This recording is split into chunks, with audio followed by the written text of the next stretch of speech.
In a way, this is a Christmas video, but in a way, it also is not. What I really want to do is I want to talk about shape and how to make shape form, because I think this is the really fundamental piece that even if you're drawing candy canes, it's still really important to understand. So I'm going to share my screen, and there are my notes, shape to form. Let me get this big. Okay. So a shape, I'm using a number 2 pencil. I in front of me have a 9B. You could use a 6B, an 8B. I have a 2B. I have a blender stick. And I also have this, which is blender stick. There's my 9B, my HB. And then I've got this card. It's a piece of Bristol. And what I've done with this is I've taken a 9B and I've just loaded up with a bunch of graphite in this circle. And the reason I'm using that and doing that is because I'm using it to get all over this blender stick. And I'm using this as a paintbrush. And the reason why I'm doing this is because most of the time when we start out with a shape. And okay, easy enough when we're doing these kind of things. I don't really need to think much more about getting my lines straight or making it a circle. And that's about it. This is the symbolic drawing stage. These are all symbolic drawings. They're the symbols of something, maybe a candy cane, but maybe a cane, maybe half of a heart. It's not always easy to tell what things are when they're symbolically drawn. It's when form starts coming in that a symbol, a circle, or a shape can go into something that becomes something else, like a rock. When we're drawing just the basic shapes, there's certain things I can know about basic shapes too. If I add a sun up here in my corner, that automatically gives me the availability of putting a shadow in back here. So here is then what I can do. All right, I know my sun moved, right? It would be up here more, but let's say it's a perpetual over here sun. It gives me the availability, and we're really going to concentrate on circle shapes today, is to do this. If this is my dark, back here, I can do dark, medium, and light. I'm going to use my eraser. I'm going to go in and erase out a bit on this far side to put the light back in. It's not a perfect circle. It's kind of got this weird little thing on the top, but you get the idea of this. It's much more of a shape turning into a form. When it's a form, it's actually got 3-dimensionality. If I do something like this, you can see how I'm adding to the illusion for you that this thing actually is a 3-dimensional object or has some sort of reality to it. So that's how we're getting from a shape to a form. And again, all that's happening here is on a rounded object, a sphere. I know that this point is closer to you, the viewer, if this truly were a circle, because this is the edge that's starting to go far away from you, as is this. So I know that to give you the illusion of the circle, I need to have the shadow here, and I need to know that this is going to be the mid-range or the light point so that you can see that there's actually movement across this. How I'm doing that is this. That's just the application of a gradient scale. So here is dark. Here's the darkest color, which is going to be back here, which is going to be away from my light source. My midtones are going to be everything in here. And my light is going to be over here. If I were to draw this in terms of lines, it would look as if there were a crescent of dark shadow back here and kind of a crescent of light shadow here. And it's really not going to be that defined because there's going to be a highlight that hits in here to add to the illusion. But in general, you're looking for this dark crescent back here, there's going to be a contrasting area of light in the front. And then to make it look more real, just by blending that, you can see that that really gives you this three-dimensionality. So that's the shape to form. I wanted to show you that this is kind of the same idea. It's an avocado. If I just went ahead and drew this with an outline, I can do that, but I'm also only using half of my ability to see, I think, when I do this. When I'm just drawing the outline of something, I'm not letting the right brain say that part of me that understands it in its entirety, from its color, its texture, all of that is really well understood by me. I can feel an avocado in my hand. I understand what it feels like. I have a real deep experience of this. So for me, this is something that I want to get that across to you, the viewer. I want you to understand how it feels, the texture, and the ways I have to do that is I want to say first and foremost, and it's not coming out, is foremost. The first thing I have is to let you know what the form is. And how I'm doing that, this is so funny because I forget when I usually in Zoom, I can see a box of myself talking. So I assume that when I'm making gestures, you can see me, but you can't unless I stop sharing. So when I'm doing this avocado, the part of my brain, the part of me that understands it in its entirety isn't showing up so much when I'm just doing that line drawing. If you want both parts to show up, this is what I found was the easiest way to do this. I'm going to get back to the avocado. So I know from kind of just what we talked about that this is a lot like this. So if I take my blender and I do my avocado pit, the big center, I'm going to pop this up here so you can see it as well as this. There we go.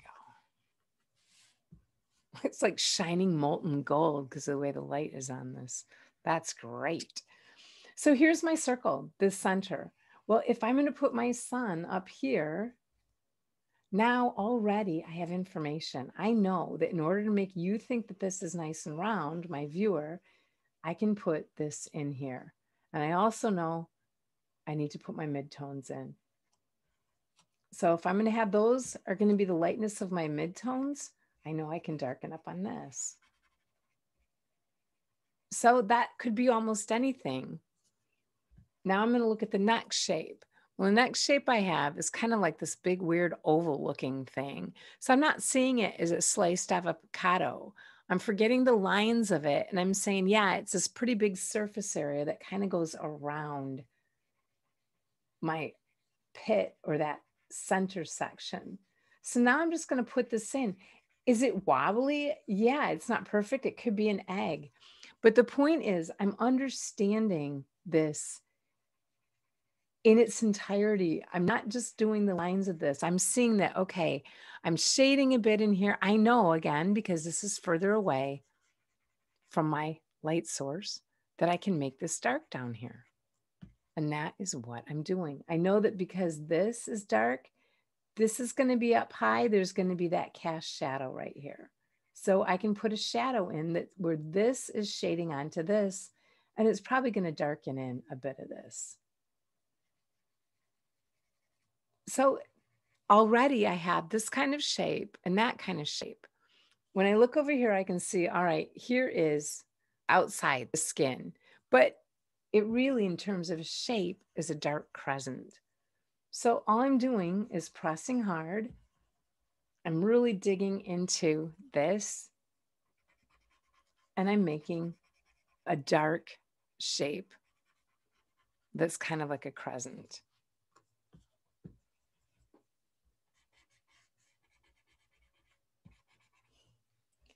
And because I'm looking right here, there is the stem. I'm going to put that on here. So just by doing this, I have a really good understanding of the avocado already on this piece of paper. And because I've got it down in terms of how I understand it completely, it's an avocado. So no one's going to say, well, it could be a little more this way or that way. If this is a portrait, though, it does have to be perfectly. The shadows have to be perfectly. But even in a portrait, this is a great way to start because you're understanding the basic planes. You can see right away in that step of form if you're on the right track or not. So now what I can do with this is I can go back and take my pencil, and I'm going to use the 9B. Now I can go in and I can outline these areas that I put in.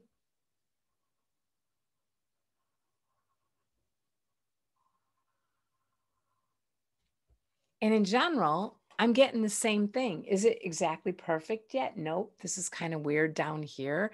There's no real shadow yet, but that's not going to take a lot because all I'm going to do is go back in, kind of sew up these edges together. I'm just blending it all together, coming up and around over here, correcting that right there.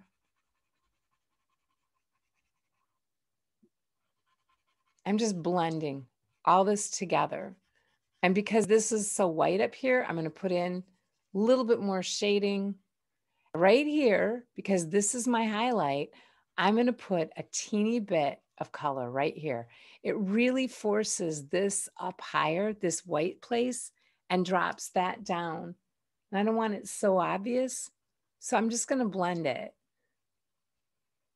And that is the key, kind of this whole step is just blending all this in.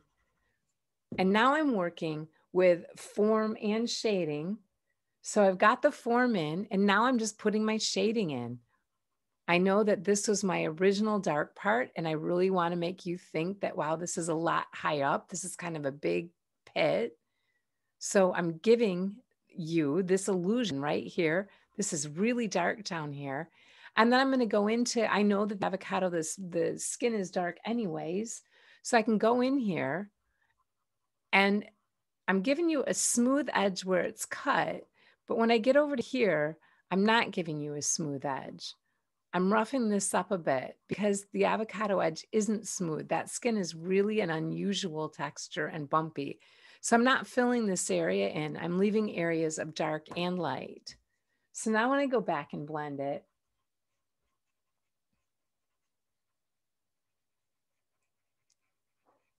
I'm going to put a bit of a shadow in down here. And even though it's tilting wildly to the side with no reason, you can see that that shadow still gives you a little more believability that this is actually here and is a real avocado. I'm taking my eraser and I'm going out because here's where my light source is. I'm just lifting a little of this out now. So pulling back on it, just giving a little more brightness in that area, making sure that this is really white. Now that's really bumped this out a lot. And then I'm taking out some of these lines right over here, just so that it helps the eye go around a little bit easier. On that side, a little bit of light. So that's such a quick way. And then if you wanted to keep going with this, you can go in here. Now I'm putting in kind of more of the color of the pit. But at this point, you can start playing with it and you really have something to work with now. And no matter what, I can erase all of it. I can get back down to the white paper no matter where I am on this.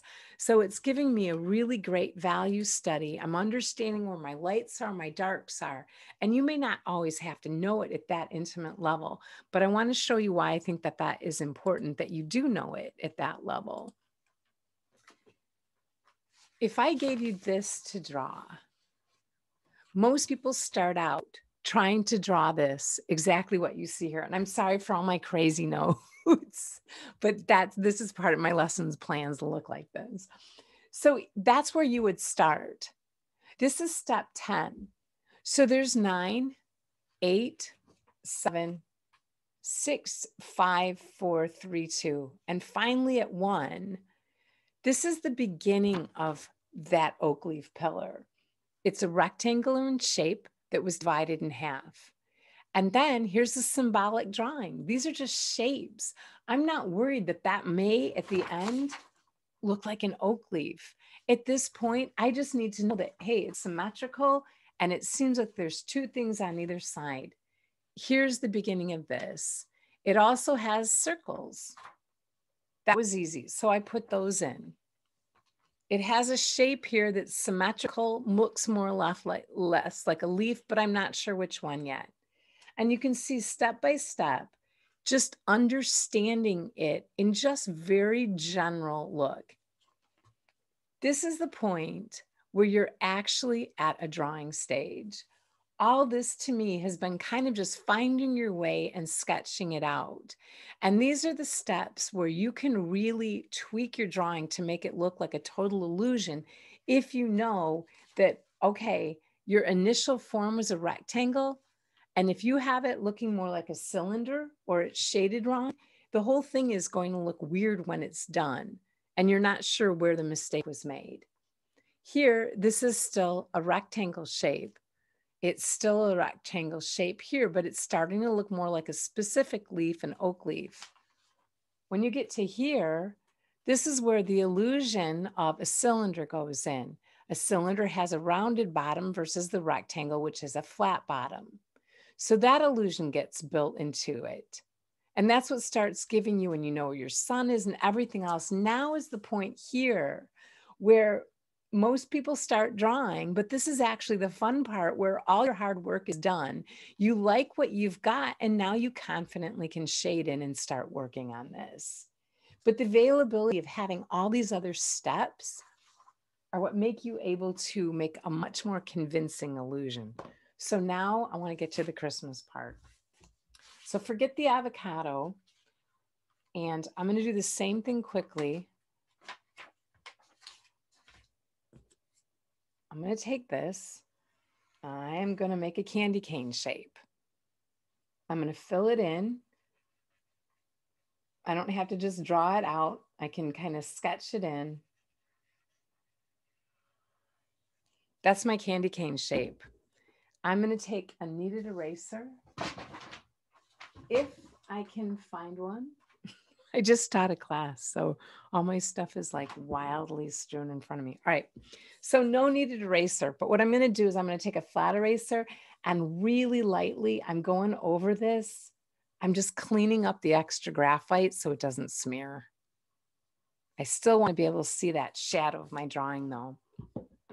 So now I'm going to take an indigo blue, and this is an indigo blue verithin. And I'm just going to draw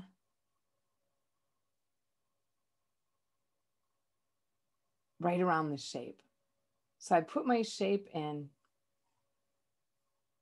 This is indigo blue verithin, and I'm actually just drawing in a candy cane shape now.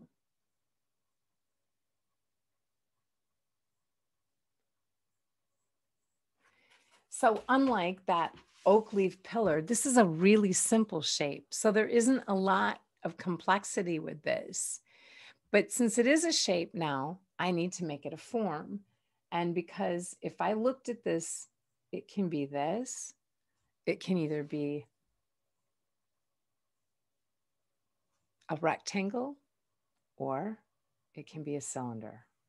And the cylinder has these rounded edges. So cylinder looks like this, rectangle looks like that. Well, because a candy cane is a cylinder, and because it's got those beautiful red stripes on it, I can go ahead and put in, I'm putting them widely across it. You don't need to put these widely across it because the lines don't continue out, but I'm showing you that I'm making this a cylinder by the fact that my lines are curved. They're not straight across. So as a color placement holder, this is a poppy red. I'm just dropping this in really quick so that I'm like, okay, that's red. I'm going to go up a little bit. Again, cylinder shapes. So they're rounded. I'm going to fill this in. Up again, rounded. I'm just scribbling this in, as you can see. And then up here, I'm going to put in a last rounded bit right here. The red is in there just for my placeholder. I think every time I teach this, I do it differently because there are that many different ways to set this up. So now that I know kind of what it's going to look like, if I give myself my sun source, and again, I habitually put it here, you can put it anywhere your little heart desires. But this tells me then that this is the side that's going to be in shadow. So I'm putting dark on the side underneath here where the sun is not shining. And then right over here where it stops here, I'm putting it over here, dropping it down underneath. Same with this, dropping it down a little bit underneath. And now that I'm sure of that line, I'm just darkening up a little bit. So that is the beginning of form. In these areas, I know I'm going to be going darker. So I'm doing this. This is a verithin again, and I am going super light with this. Little teeny circles. This would be a line, and I want to get at it like this. So it's messier, it's thicker, and it's many, many coats. And again, the reason for this is I always want the availability to erase, because not that I'm erasing a mistake. It's just when I go back, I can use the eraser to blend and to put in highlights. And I always want that availability. So I'm going in onto the areas that are away from my sun where the dark is going to be. And I'm putting in the shading. So what I'm doing is on the form that I have, if this is my sun, and I know I have to have dark over here because it's in shadow. That I know. And again, I have to do this, which is my gradient blend. So here's my dark, here's my midtones, and here's my white. Then I know that this is going to be dark along this side. My midtones are going to be right in the middle. This is a skill set you want to practice, is right here, making this transition from dark into your mediums without this kind of thing where you're getting really heavy line, even though everything else might be right. If I can still see that super heavy line that you've got here, it doesn't really help. It helps me to go up and down along your object, but it really doesn't help me come across. What we're trying to do constantly is always bringing people across, whereas this brings me up. I can see that your color goes here, but it's really, I'm not getting so much of the ability to go across. Really dark here. Moving into the midtones is what gives me that form of rounded. So that's exactly what I'm doing here. I'm just building it up lightly. I don't want it this dark blue because I'm not going to be able to get my red over that dark of a blue, or my white for that matter. So I'm just putting in these tiny circles right in these areas on top of that blue line that I already put in. So going right along on here and all down this edge.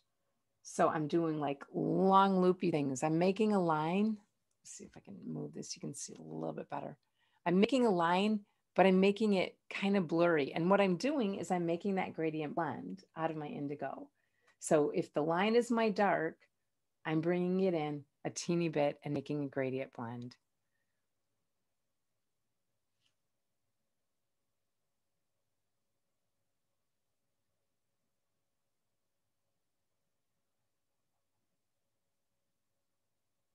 I'm doing this on regular copier paper, but you could easily do this in a sketchbook. My favorite is always going to be like a super smooth vellum, or I love marker paper for this stuff. Love it. All right. So when you look at this, it's a weird looking candy cane, but you can start seeing that it has form. And that's all you're wanting to see at this point, is that there's form in this. So what I'm going to do next is I'm going to take white, and I've been using this all morning. You can see how much red I have on the edge of this. So either sharpen it or on another piece of paper, get all this off because you're going to streak that lovely red into your white areas and there is no recovery. Promise, except for paint, and that's a pain in the butt. So what I'm going to do now is I'm going in and I'm flattening all this down. I'm covering this entire area with white. In my white areas, not in the areas where I have that red. And you're going to see, you're going to get a gradient blend across from your blue over to white. And that's exactly what you're looking for in every single white area, just smashing down and pressing pretty hard and putting the white in. So each time I'm checking it, and when I stop and look at it again, yeah, it's definitely looking three-dimensional. So the first color that I used was an orange red, which was poppy red. Now this is Crimson Lake. This is a more of a true red. Let me show you this. So this is the crimson red, much more of a true red. This is the poppy red, the orange red. So when I go in with this is my dark red. So I'm starting on my dark side, which is the side away from your light source, and I'm doing that gradient blend. So if this is my darkest red, I need the mid-tones, and then it's going to go into the light area. And that's all I'm doing with this. The same step is making form. Just I'm using red now instead of blue or instead of blending it with the white. So here's my darkest, going in dark, and then doing this mid, which is, again, just a gradient blend of dark, mid-tones, and light. Under here, same thing. I'm curving it, bringing that up, and then just fading it into that top. And you can press hard into this area on these because you really want to set down this red color. When I get here, my shadow is a little bit here, and it's mainly over here. So this is the side that's getting the dark.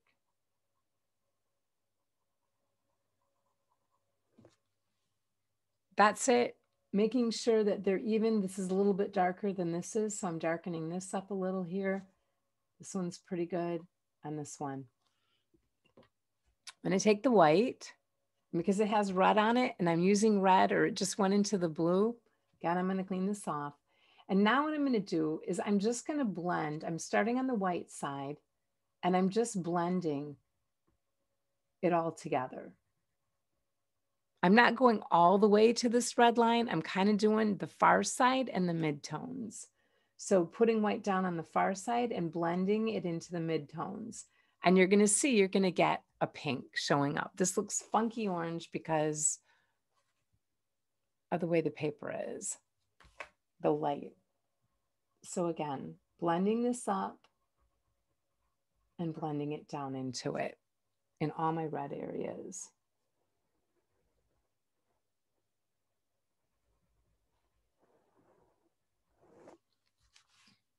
So now I have this great looking 3D candy cane. I'm going in, this is the dark red again. For me, it's crimson. I'm going over this, and you'll see now there'll be no more areas on your paper that are white from the paper showing through. You're going to get a really nice coat going over the white.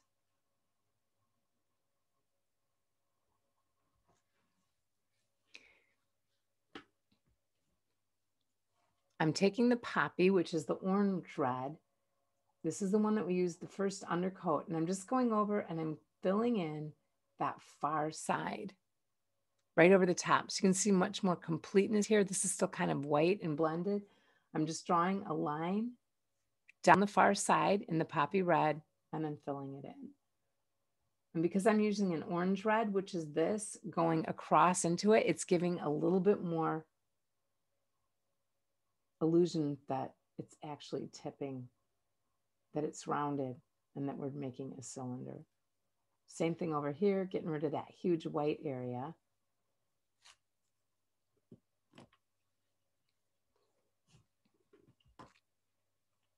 And the last thing I'm going to do before I put in the decoration on this is a cool gray, and it is 70%.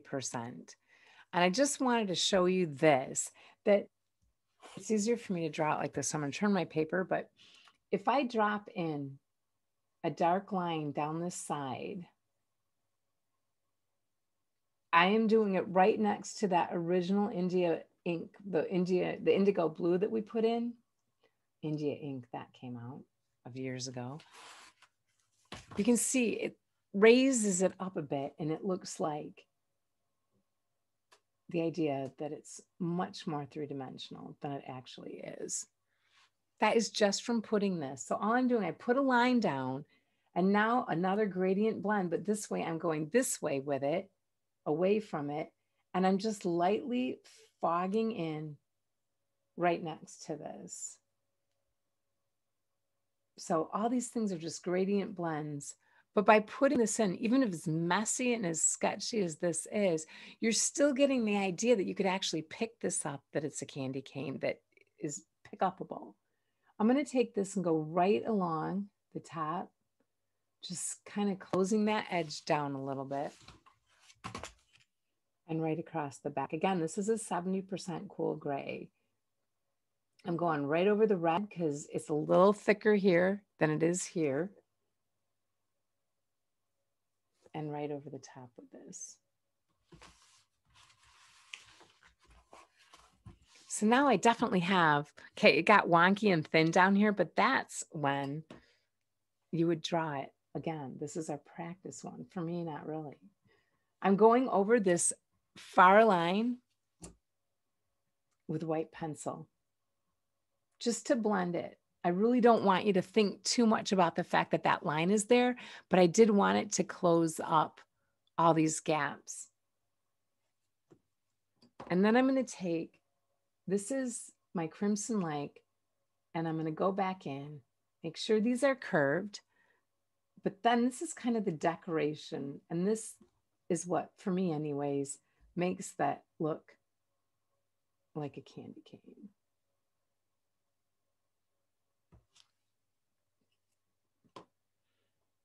And with a little bit of tweaks, I'm putting a little bit of my blue back in here on this dark side, a little bit right in here where I have some white showing. And the blue also makes it look really nice and clean. But that is, I'm going to zoom back a little bit. Whoa, that was a lot. So that's the candy cane. And that is how to get that form, all the color and the decoration, the little red things that go on top. That's what the viewer sees last. And that tells them that there's this amount of stripes on it. But the form of the thing is what is really going to sell it to them in terms of, yep, it's a candy cane. So all those beginning steps where you set up the shape and everything else, for a candy cane you may not need, but as long as you understand that they're there, the more of them that you use, the better the illusion is going to be of what you're drawing. So shape to form. Thanks.